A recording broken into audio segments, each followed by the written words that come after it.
Ya, Assalamualaikum warahmatullahi wabarakatuh.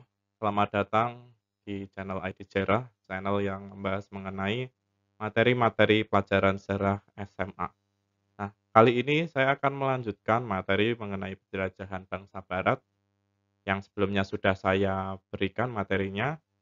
Sebelumnya saya sudah membahas mengenai penjelajahan bangsa Portugis, bangsa Spanyol, dan bangsa Belanda di video-video sebelumnya. Apabila kalian eh, berkenan untuk melihat, berkenan untuk mengaksesnya, bisa langsung ke channel saya.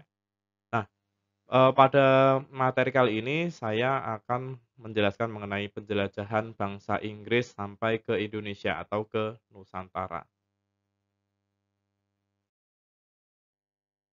Oke, latar belakang penjelajahan bangsa Inggris. Nah, sebelumnya sudah saya jelaskan ya, ada beberapa bangsa seperti bangsa Portugis, bangsa Spanyol, kemudian ada bangsa, Belanda. Bangsa Portugis yang sampai ke Indonesia itu namanya Alfonso de Albuquerque, kemudian ada yang kedua bangsa Spanyol yaitu Delcano, dan kemudian dari bangsa Belanda ada, Jacob van Eyck, dan kemudian ada Cornelis de Houtman, dan Inggris ini namanya Lancaster sebenarnya, cuma, tokoh ini jarang sekali dijelaskan di sejarah. Latar belakang penjelajahan Inggris sampai ke Indonesia. Nah, jadi sebelum Pak Ardi menjelaskan hal tersebut, ada baiknya kita membahas apa yang terjadi di Eropa. Jadi bahas sejarah Indonesia itu juga berkaitan dengan, kondisi global atau yang ada di seluruh dunia. Nah, Portugis karena dia sampai ke wilayah India dan wilayah ke Indonesia lebih dulu, maka dia mendapatkan akses rempah-rempah lebih cepat daripada bangsa Eropa yang lain.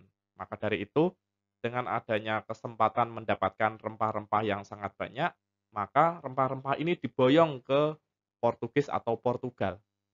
Ada satu kota yang kemudian menjadi kota rempah-rempah, kota untuk perdagangan rempah-rempah di wilayah Portugis, namanya adalah Lisbon atau Lisabon. Nah, kota ini menjadi kota perdagangan rempah-rempah di wilayah Eropa untuk mensuplai kebutuhan rempah-rempah di Eropa Barat dan sampai ke Eropa Utara.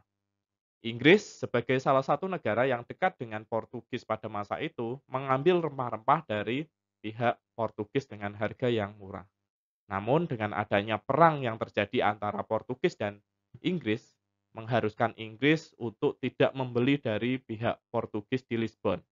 Inggris mau tidak mau harus mencari sumber rempah-rempah.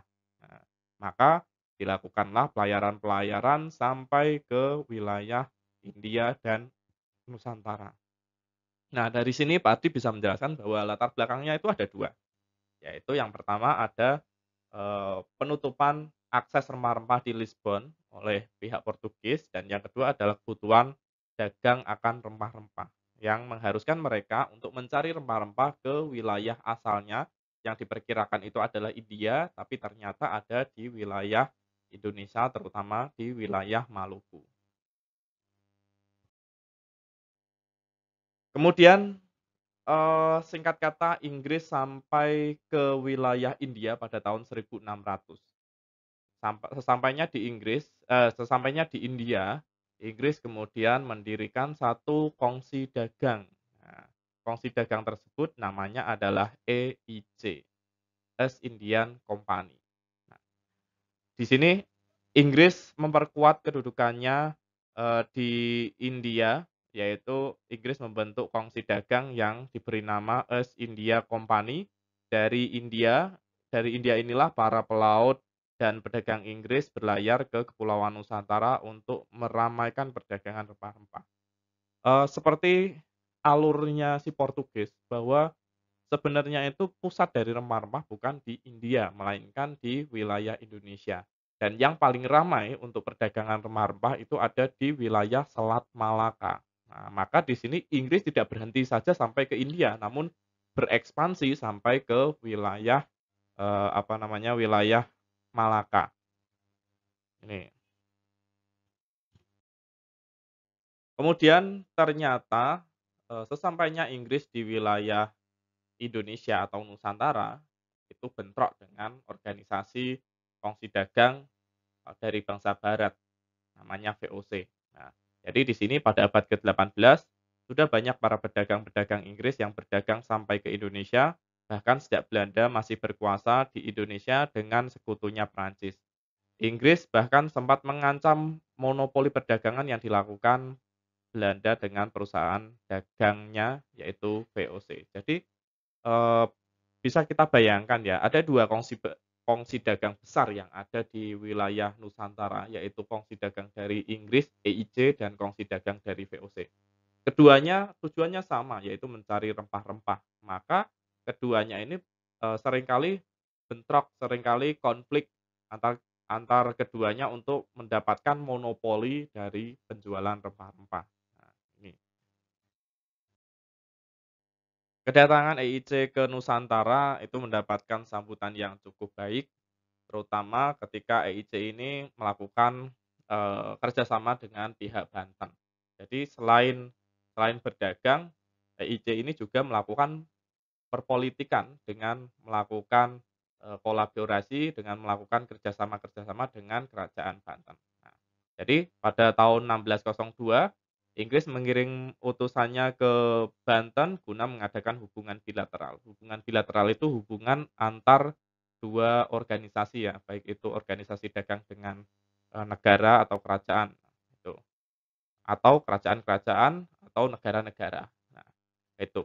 Kemudian hasil dari pertemuan ini adalah diberikan izin oleh Sultan Banten untuk Inggris mendirikan kantor dagang di Banten. Jadi dengan adanya izin ini, Inggris boleh, melakukan, apa namanya, monopoli perdagangan, boleh mendirikan kantor, boleh melakukan, perdagangan-perdagangan di sekitar Banten. Nah, itu sisi positifnya dari, apa namanya, dari, hubungan bilateral. Perluasan kantor dagang EIC, tidak hanya sampai di Banten saja EIC mendirikan kantor dagang. EIC kemudian memperluas wilayahnya ke berbagai, titik-titik pusat perdagangan.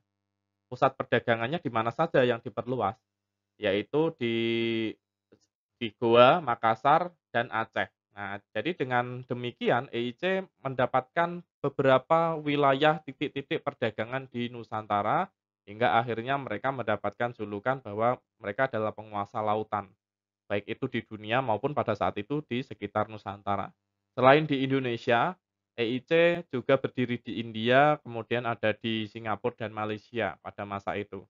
Sehingga mereka mendapatkan kekuatan yang hampir berimbang dengan pihak VOC. Nah, kira-kira penjelasan dari EIC atau penjelajahan bangsa Inggris sampai di situ. Di sini Pak Ardi akan menjelaskan, apa namanya, rangkuman dari apa yang kita pelajari selama mempelajari penjelajahan bangsa barat sampai ke wilayah Nusantara. Ada setidaknya empat negara, 4 bangsa yang sampai ke wilayah Nusantara, di antaranya ada bangsa Portugis, Spanyol, kemudian ada Belanda, dan bangsa Inggris.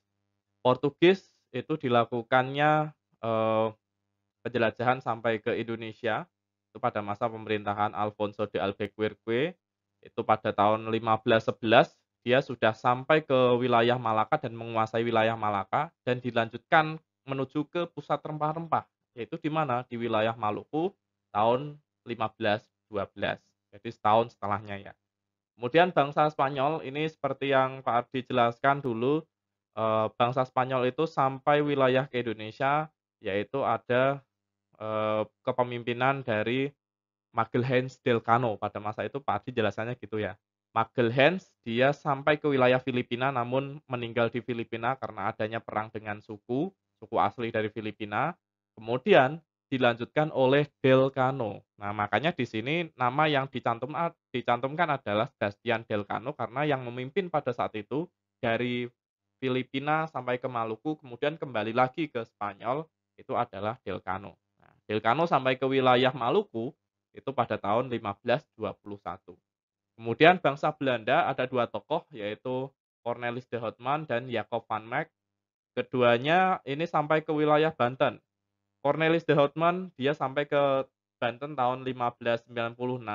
Dia melakukan hubungan bilateral namun karena Banten ini, ternyata mencurigai adanya gerak-gerik si Cornelis de Houtman yang banyak menjarah dan banyak melakukan monopoli, maka, terakhir Cornelis de Houtman itu diusir dari wilayah Banten.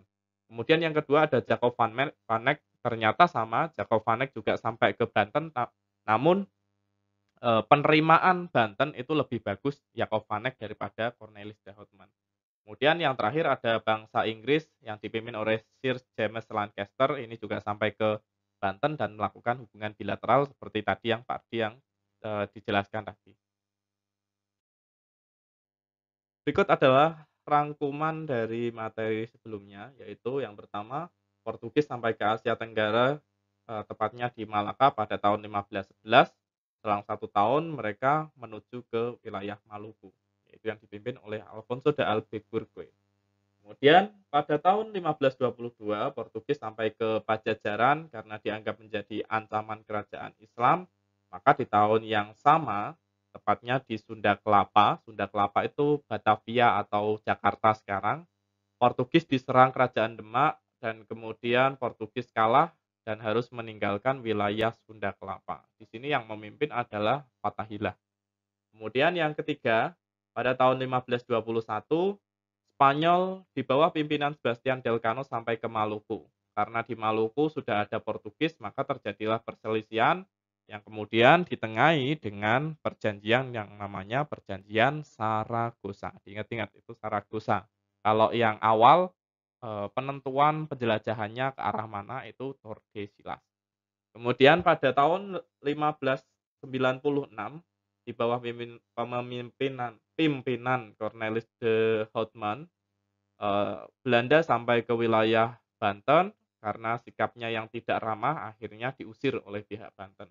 Kemudian pada tahun 1598 selang 2 tahun, rombongan kedua Belanda yaitu Jacob van Eyck sampai ke wilayah, Banten dan kemudian karena sikapnya yang ramah diterima dengan baik oleh, Raja Banten.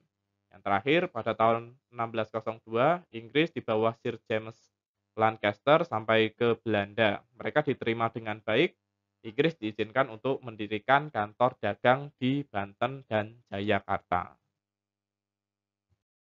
Oke, cukup sekian materinya, semoga, kalian bisa masuk materinya. Apabila ada yang perlu ditanyakan silahkan komen di bawah. Oke, terima kasih. Wassalamualaikum warahmatullahi wabarakatuh.